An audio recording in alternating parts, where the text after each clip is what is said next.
Hello, everyone, and welcome back to the Digital Nomad World weekly series. I'm Becky, and once again, I will be your host.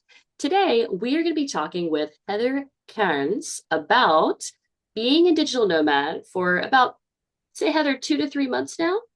About that. Yeah. Yeah. Very Yeah, new. we had an interview with someone named Taylor. People listening or watching may remember or go back and watch it. She'd been a nomad for 2 years. And so it's interesting now to hear the other side. What's it like when it's still pretty much brand new? So, Heather, welcome to the show. Thank you. Happy to be here. Thank you. So, Heather, we actually met on the Nomad cruise, and I was really surprised when I heard that you were pretty much just starting out at that time. That was back at the end of September, right? Yes. Yeah. So I left my home in Ontario at the end of August and spent sort of like a month with family and then began really my voyage into nomadism on like on Nomad Cruise. I was going to say on a literal voyage. Yeah. Like Yeah. On a literal boat. Like, yeah, 100%. sailing into that nomad life. Yep. Into the sunset. Oh, well, okay, let's go back a bit. Can you tell us about yourself? So you are from Ontario, and what inspired you to finally do something like this, to just say, I'm done and I'm going to get on a boat? Well, you don't have to like emphasize, but yeah, what inspired you to finally start your digital nomad journey? I mean, so many things, to be quite honest. There's sort of like a short version and a long version. So the short version is I always wanted to travel. When I was 18, I wanted to go backpacking. And I jokingly say that it just took me 20 years to get up the nerve to do it. Um, I had some family losses. So I lost both of my parents, and it really sort of instilled with me how finite the time is that we have. And so when I left a previous business, I sort of set it up so that I could do a lot more travel. And in about a year and a half, I went on about 8 trips. Um, and I was sort of like, okay, like I love it this as much as I thought that I was going to. And then I went on a retreat with actually Dearline, so shout out to her, for a like a women's retreat in Jamaica. And one of the things that we had was like a hot seat where you could sort of sit down and talk about a problem that you're having in your business or what have you. And sort of one of my things was like, how do I get my business to be a nomad business so that I can travel full time? And everyone was like asking me questions, and I was like, yep, I've already got that in place. I've got that in place. I've got, like, I had everything with the exception of I had all the stuff still. Like I had the house, I had the car, I had all the things. um, and they were like, you just need to like jump and do it. And a friend there who was a nomad told me about Nomad Cruise. And she's like, if you're going to do nomadism, like that's a great way to start so that you can like meet a bunch of people who with similar interests doing the same thing, all of that. Anyways, and then about a month later, I found out that Nomad Cruise was going to be leaving from Ontario or from Vancouver, and I took that as like a universal sign that it was the time to do it.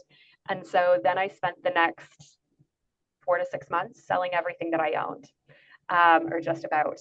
And yeah, so that's sort of how it happened.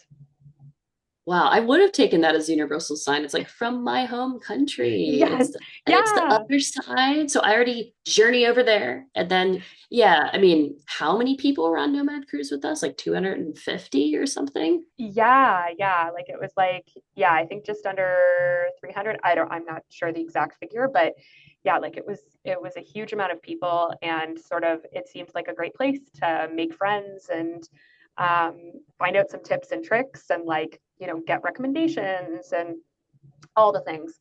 Because being a baby nomad, you sort of are learning this lifestyle. And although there's loads of resources available, it's really hard to know sort of what's best for you. So it's great to talk to people and find out more information rather than just like reading the articles, watching the YouTubes, checking out the Instagrams. Like that was really helpful for me. I love too that your first chance or attempt. I want to ask first, did you work while we were on the boat? Oh, okay. So I tried. I, I did try, but I had issues with the internet. Um, so as a result, I was like forced to take 2 weeks off. I think I got maybe 2 hours worth of work done the full 2 weeks. Um, Regret, but because I was overloaded once I landed. Um, but it was still a really great experience. Like it was really wonderful having that vacation. And honestly, I was a bit burnt out from, all the selling of the things and how much effort and time that takes. So it was good to have the forced vacation. I needed it. Yeah, for everybody listening and watching out there, like it is a, it's that's a big test for your business online right away. Like we were all Yeah. worried with the internet work, how would it work for us in the middle of the Pacific Ocean? And Yeah. Starlink did work in some ways, and it worked pretty well for some things. But I think, like you Mm-hmm. said, we encountered also some really rough seas, didn't we? Oh, we did. I was very lucky. I like packed all of the seasickness things because sometimes on boats I get seasick, and I was like, I know I'm that person. I will get seasick. That is what will happen. And I was actually fine until we landed, like until we got to Japan. Once we got to Japan, that was when I started to get seasick, not before. So, like when I got, what is that called? Like land sick. Like I started to feel nauseous once we were on land for a long time. It was the weirdest thing. But yeah, definitely an experience. So I was going to ask you next about challenges when you first started as a digital nomad, and I guess that would have been one of them, and also the lack of internet. Big Yeah, challenges. yeah, the internet was huge. I sort of, and I actually had challenges with that once we were in Japan too. So, and finding spaces to work that, like, I'm still getting used to the idea of like just rocking up to a coffee shop and like just plunking down and working there for a few hours. Like, that was a whole new thing for me because previously I was working from home or, from a shared office space. And I stayed in like a like not main Tokyo. So I stayed in one of the like suburbs in like West Tokyo. So there wasn't really as many co-working spaces that were available. And although it was fine working in a coffee shop, I learned that I find it really distracting, actually, like all the movement, if it's super busy, all of those things. So like a co-working space is really much better for me personally at this point in time. So, I mean, you're just like, there's so much learning about how things will work. And, time zones were really challenging for me because all of my clients are Eastern Standard Time. And I was literally 14-hour time difference. So I was having to have meetings until like 2:30 in the morning, um, which that was a new thing for me. And like, how much caffeine do I need to be functioning properly to have those meetings, So things like that that you just don't normally have to think about. So it was interesting trying to navigate those things. Do you think you gave yourself like a crash course? Like if you could get through all of that, literally some of the hardest things, like you, especially the time zone thing and the Yeah, sickness that most people aren't going to be faced with every day. If you can get through that, it's just going to feel easier and easier. I think that I think this is going to be an ever changing challenge. Like there's going to be new things that are challenges all the time, and I think it's interesting because the things that I thought were going to be hard were harder, and the things that I thought that I was like, oh, that'll be difficult, but like it'll be fine, were harder. So it's interesting the challenges that I've run into, but I'm like, but that's just what you have to deal with. You just got to overcome them and figure it out. If this is what I'm wanting to do, like this is the trade off. And yeah, like I think that so now I'm in Vietnam and it's only a 12-hour time difference. And I'm like, you mean I can go to bed at like 1 o'clock in the morning? What? This is great. Even that little time change makes a big difference, huh? Oh my God, it's huge. And also Yes. like you learn to like set up boundaries with clients. And it's like, okay, I can only do meetings now a couple days a week because, you know, um, you're not getting me my best if I'm sleep deprived 7 days in a week because I'm staying up so late, and that just doesn't work for me and my body. And it's just a learning experience. How have your Mm-hmm. clients been? Do you feel like you're just kind of keeping business going, or you feel Yeah, like it's growing now that you're adjusting? Because the business side, we yeah, don't always talk about how is that job going as you're working, but it's yeah, hard. yeah. I mean, I'm really lucky. I have incredible clients. I'm very blessed in that regard. So my clients, are very understanding, and they have worked with me for so many things. And it's all about, I think there's some transparency that you have to give there about, hey, I'm having challenges with X, Y, and Z. And I'm really lucky because a lot of my clients I've worked with for a while, so they know me, they know the quality of work that I do. So I think they're willing to sort of work with me a little bit more as a result of that. Um, but I mean, yeah, everyone's been wonderful, everyone's been patient, and everyone's been really great. So I really can't complain. I'm very, very lucky about the people that I get to work with, and I love them all. So yeah, That's really good to hear. At least that yeah. part has been, doesn't sound like it's been too difficult apart from the meeting times. Yeah, I mean, there's always challenges, right? Like that's business in general. There's going to be extra hoops that you have to jump through and things that you have to figure out. Um, but I mean, I just always stay grateful to my clients. And the other thing is like I have to make the work side work, because if I don't have the work, I can't live this lifestyle. So I've got to figure it out, and we're getting there. We're getting there. Getting there. How about the community side? So maybe you want to talk a little bit about how it was on Nomad Cruise, which is a really unique time as when you, Yes. and then now in Vietnam. How has it been like making friends, feeling like you have people to hang out with? Yeah. So the cruise was awesome because you sort of are in this weird little bubble where you get to like meet all these people, and everyone's got the same interests, the same outlook. I shouldn't say the same outlook, but like, you no matter what, you've got some commonality with these people, which is really great. And you're all stuck together for 2 weeks. And there's no out. So you sort of really get to know people. And I was really lucky. Like after the cruise, there was about 7 or 8 of us, and we traveled together for about 2, 3 weeks, 4 weeks after the cruise. So I made some great friendships there, which has been really wonderful to have.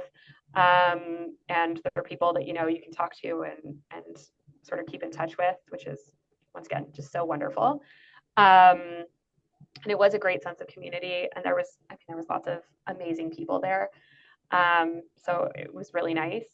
And it's funny, in Vietnam, so I told one of the other women from the cruise about my plan to come to Vietnam, where I was staying with co-working, and she's like, "That sounds great. I'm going to go." And so she actually got here a week before me, sort of mirrored some of what I was doing as far as where I was going to be working, and the hotel and all of those things. So I got here and like I already had someone that I knew, which was lovely. And then it turned out that there was 2 other people from the cruise that were here as well. So so there was like 4 of us, which was wonderful because you right away know a couple people. And Vietnam, the co-working space here is at Hub Hoi An, incredible because they have such a great sense of community here. They sort of organize a lot of events and a lot of things so that we can get to know each other and spend time doing things. So really, really wonderful. So you make friends that way, which is really nice. So yeah, it's been good. It's been really good, but once again, it's still very early days, so it's still a whole new experience. So yeah, yeah.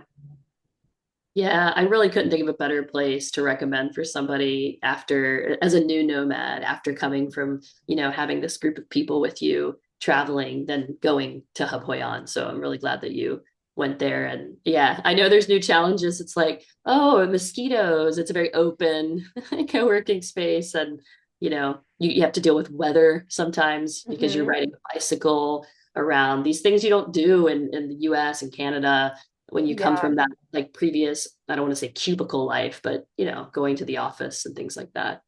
Mm-hmm. Yeah, it's very different, but I mean, I'm loving it. I'm honestly like I've been here not even 2 weeks, and I'm like, I think I might extend for another month because I just love it so much. So Oh yeah, it's yeah. really nice. So glad that you're getting a chance to experience that too. Yeah. How about the food? So for me, when I started doing the nomad life, I missed cooking. Like I do Mm-hmm. find in Asia in particular, it's really difficult to find places with like proper kitchens. Like often I'm eating out. How have you found that? So So I don't love cooking. I do not love cooking. So I'm okay with the takeout. That's great for me actually. Yeah. Um, and because the cost of everything here is so affordable, it makes life nice and easy. I actually found it much more difficult in Japan because I'm vegetarian. So Japan was really challenging for me. So Vietnam, I'm like, I can eat everywhere. This is amazing. Like I can find food at literally every restaurant or just about. So I feel like I'm in paradise because and everything is so inexpensive. So it's really like I feel so spoiled. And the hotel that I'm staying at, they make breakfast for you every morning. So it's like it's just so wonderful. I feel very spoiled. I don't know how I'm going to be when I have to go someplace where I do have to cook for myself. That will be a new experience. And the other, like in Japan, all of the like the convenience stores have so much food. Like yeah, it's been great actually. I've been loving it. Mm-hmm. I did miss the convenience stores of Japan when I reached Vietnam. There are some convenience stores, but they're very different. Yes. Yeah, I'm like I miss being able to just like grab snacks that's not like potato chips. So it's we'll get there. We'll get there. We'll figure it out. Yeah. Can't Now, really complain. this brings me to my next question. Are you missing some things from your pre-nomad life back home? There's been moments where I'm sort of like, especially if I'm feeling really stressed or really overwhelmed, and I'm like, oh, you have these moments, I think, where it just like pops into your head, like almost like you're on vacation, where you're like, oh, I can't wait to go home and lay in my bed, or oh, I can't wait to see this person, or there's just these really brief moments where I am missing home, and I'm missing maybe specific people or that support system that I'm used to, having right there with you all the time. But honestly, they've been very short lived. And it is a very weird feeling to sort of be like, oh, I miss X, Y, and Z. Like, I miss my house, I miss my bed. Oh, those things don't exist anymore. I don't have them. So even if I miss them, they're not there. So it's been interesting having those moments. But once again, they've been so short lived. I mean, I know I'm really new into this, and I'm sure I'm going to have longer moments of that. But worst case scenario, you jump on a flight, you go home. Like that's the absolute worst thing. So that's a manageable thing. Yeah. How are you staying in touch with people from back home? Maybe it feels the same as it did when you were in Ontario. It's like on your phone, how have you been Yeah. in touch? So for some people, it definitely feels the exact same. Like feels like there's no difference whatsoever, except with the exception of like the time change. So if I want to message them, it's the middle of the night. They can't really talk to me. So there's been some of that, but I actually, so I don't know if any of the listeners or yourself, you've heard of this thing on social media. It's called the Wednesday Waffle. Have you heard of this? I haven't heard of it. Okay. So it came up in my feed, and this man was talking about what he does with his friends.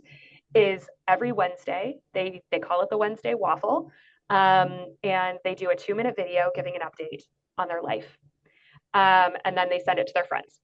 So I have a group of friends that I've been doing that with, just to like stay in contact, and then I know what's going on in their life, they know what's going on in mine, and we just do a bit of a touch point. If someone's going through a hard time, if they need more support, or and it's actually making it so that we're like staying in contact with each other a lot more. And we're messaging each other a lot more. And it's great because I'll like wake up Wednesday morning, I'll have all these messages because it frequently seems to be like a Tuesday or Thursday waffle. Like there's a little bit of leeway there, but we do a touch point and find out what's going on with each other, what sort of like highlights, lowlights, where are they feeling, and it's been really really great to sort of have those updates. And then other people like my family, my brothers, we've been doing like a video call once every couple weeks, and we just like message each other throughout, which isn't as frequently as we used to talk, but we're sort of grabbing those moments when we can and when works with everyone's schedule. So that's been really good. Um, yeah, some of the extended family it's a little bit more challenging, but you sort of have to pick when and who you're able to give updates to because you can't really give updates to every single person every day what's going on. So you just Yeah. sort of you figure it out. Yeah. Wow, thank you for sharing about the Wednesday waffle. I'll have to give that a try. And if for those Yeah, of you it's great. listening, have a try. Do you use it? Do you do it in WhatsApp mostly or Yeah, yeah. So WhatsApp, I've been because I always go over the 2 minutes. So I call mine the rambling waffle. Like I'm the rambling waffle. So um, I do just like a video and then I send it through WhatsApp. But yeah, I've been doing like Facebook Messenger for some people. Just depends on what it is that the people use. it's really cool. Well, I'm glad to Yeah. hear you found ways to keep in touch and it's feeling like you also have friends there already. Okay, now Hmm. you mentioned this in about coming to Vietnam and prices being cheaper. So how are the finances going? Is it what you expected in line? Are you spending what you expected to, I should say, or how have you found the managing of finances while you've started this journey? Yeah, I mean, honestly, because of what I do, you'd think that I'd be more tapped in with this, but I'm not. I have not been at keeping things sort of, Wait, we should ask, track of. what do you do? Because Oh, yeah. we talked about your clients, but we didn't delineate what that was. Yeah, so I do bookkeeping and taxation for Canadians. And I'm Okay. actually launching an arm of my business specific to digital nomads and expats, Canadian digital nomads and expats. Yeah. Put that link, So, description, Heather. If it's yes, ready. yes, I will definitely pass that along.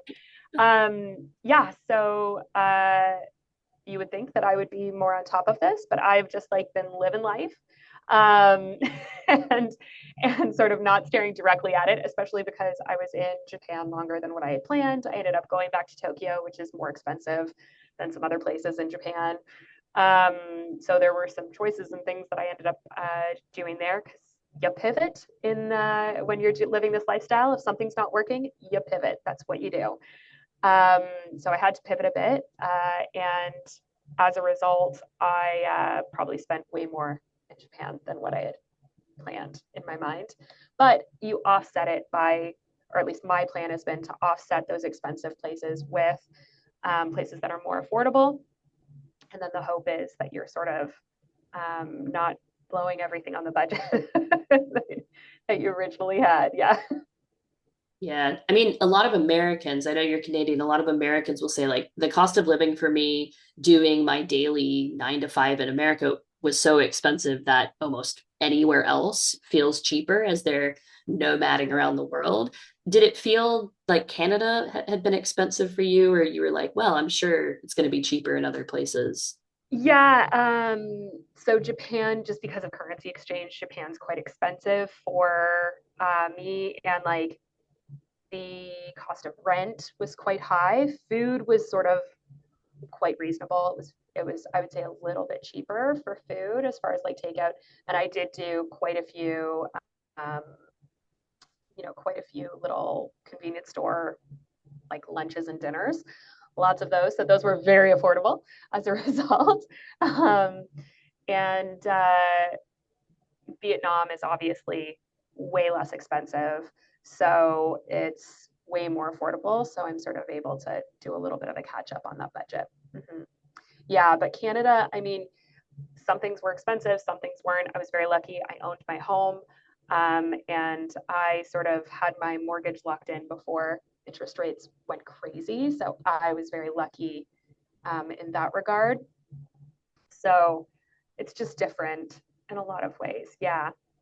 Yeah, that's I'm glad that you had that all sorted out before you left. And Mm-hmm. so many things to think about, right? When you're preparing to start something like this. Now I'm curious, what have you learned about yourself since you started this journey? Has your perspective on life changed already? No, I wouldn't say that my perspective on life has changed. I've certainly realized a few more things that are, more important to me than other things. But that's more like, um, you know, really fast internet is like like that is like the lifeblood for me. It's so important.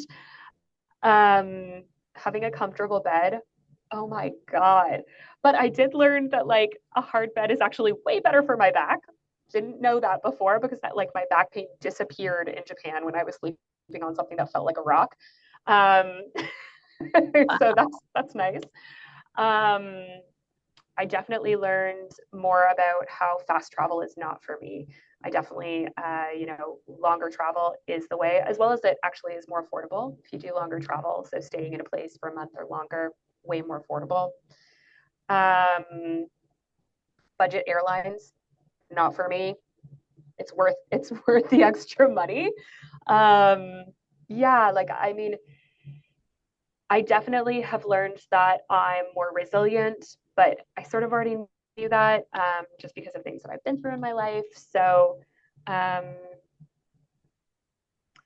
yeah, I know that there's going to be, I'm sure there's things that I'm forgetting that I'm like, oh, no, I learned that lesson. And that was a deep and pivotal thing that I learned about myself. But right now I'm sort of drawing a blank on it.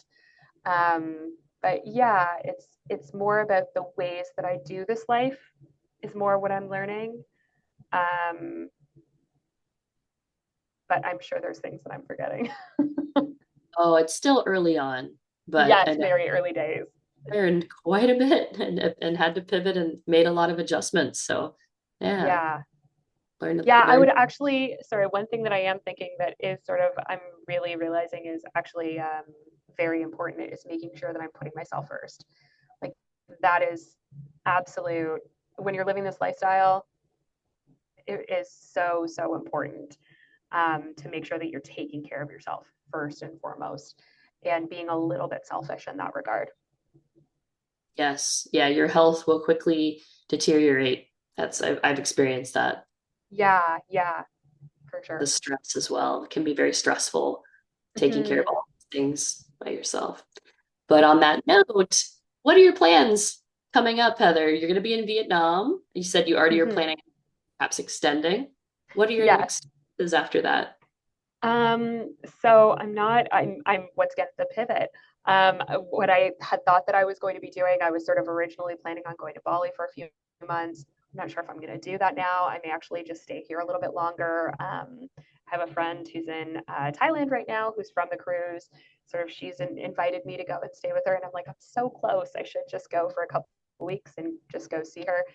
Um, so no for sure plans. I'm actually for the first time in my life, I am being very relaxed with everything and sort of leaving things very open ended. I do have some plans for a yoga retreat in the south of France in May, and